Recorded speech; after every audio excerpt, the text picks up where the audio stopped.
सवाल जो है वो हम लेते हैं खासतौर पे श्रीधर खंडोमाल के का। विप्रो पे राय जानना चाहते हैं। विप्रो की बाइंग प्राइस जो है वो 295 है इनकी, और लॉन्ग टर्म के लिए ये रखना चाहते हैं। तो अजीत, लॉन्ग टर्म के लिहाज से विप्रो कैसा लग रहा है? आईटी में जो एक्शन है वो एक्शन से कहीं ना कहीं विप्रो की जो एक्शन वो गायब होती नजर आ रही है। सही बताया सर आपने कि ये सेक्टर अगर आप देखेंगे पूरे सेक्टर को first of all under perform कर रहा है, और दूसरा जो विप्रो है वो स्टॉक बाकी स्टॉक को और अंडर परफॉर्म कर रहा है। ऐसे हालात में विप्रो मीडियम टर्म व्यू के हिसाब से तो बिल्कुल भी मुझे चार्टिंग अच्छा नहीं लग रहा है। अगर किसी को लॉन्ग टर्म लेना है, लॉन्ग टर्म मतलब है जो 1 साल के ऊपर किसी को होल्ड करना है, 2 साल 2.5 साल, उसके लिए ऊपर से जो करेक्शन आया है 20-25% का, वो एक हमेशा अच्छा एंट्री होता है मार्केट के लिए। जभी भी जब ब्लू चिप्स कंपनी है उसमें अगर इस तरह से करेक्शन आता है तो अच्छा है।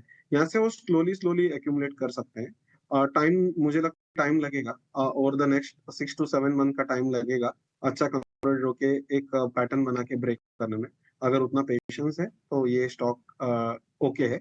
अदरवाइज इन सेक्टर में भी ये स्टॉक इतना आउट परफॉर्म नहीं कर रहा है, तो वो ध्यान उनको रखना चाहिए। खराब सेक्टर में भी जो कम टूटे हुए स्टॉक में ध्यान रखना बहुत जरूरी है, क्योंकि जब सेक्टर की बारी आएगी तो वहां पे वो ज्यादा परफॉर्म करेंगे। अभी जैसे फाइनेंशियल घट रहे थे तो कोई कोई स्टॉक बहुत टूटे, कोई कोई कम टूटे। जो कम टूटे बजाज फाइनेंस, बजाज फिनसर्व, उनमें अच्छा हमें बढ़त दिखाई दे रहा है। तो रिलेटिव परफॉर्मेंस करना बहुत जरूरी है, ये बेस देना चाहिए। बिल्कुल, तो ये है राय आपको मिली हुई इस वक्त विप्रो पे। चलिए अगला सवाल लेते हैं, और अगला सवाल हमें भेजा है महरीन मुंबई से, और इनका सवाल टाटा केमिकल्स पे है। बाइंग प्राइस एक बार मैं बता देता हूं, इन्होंने 980 के भाव पे खरीदारी की हुई है। तो 980 के भाव पे नजरिया आगे नहीं बताया है। विनोद जी, क्या राय रही है? टाटा केमिकल्स के साथ अगर नियर टर्म से मीडियम टर्म में बोलूं तो मुझे लगता है ये स्टॉक कंटिन्यू अंडर परफॉर्म करता रहेगा। रीजन बहुत सिंपल है इसमें, क्योंकि जिसका जो की प्रोडक्ट है सोडा है, उसमें मुझे लगता है प्राइसिंग प्रेशर अभी भी रहेगा because of tariff and all, और वो प्रोडक्ट की डंपिंग काफी ज्यादा संभावना अभी भी है। तो मुझे वहां पे मेरा कंसर्न है। अदरवाइज ऊपर से वैल्यूएशन ठीक ठाक है, इसीलिए मैं बोला अंडर परफॉर्म करेगा, चलेगा नहीं। ठीक है, तो ये है राय आपको टाटा केमिकल्स पे मिलती हुई। अगला सवाल, और ये हमारा आखिरी सवाल होगा इस शो का।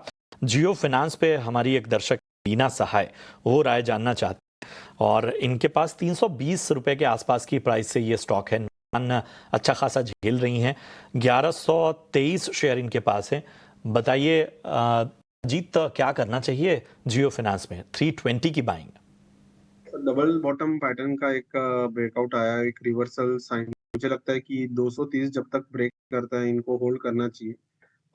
300 के आसपास का एक 200 डे मूविंग एवरेज है, वहां तक तो टेस्ट करेगा। और हालांकि जब थोड़ा सुधरता हुआ लग रहा है चार्ट, तो ये उसको जो इनका बाइंग है उसके ऊपर भी जाने का प्रोबेबिलिटी मुझे अभी इस वक्त अच्छा लग रहा है। मार्केट के साथ ये भी परफॉर्म कर रहा है, तो जब तक 230 के नीचे नहीं क्लोजिंग आता है तब तक होल्ड कर सकते हैं। तो ये राय आपको मिलती हुई इस वक्त जियो फाइनेंस पे।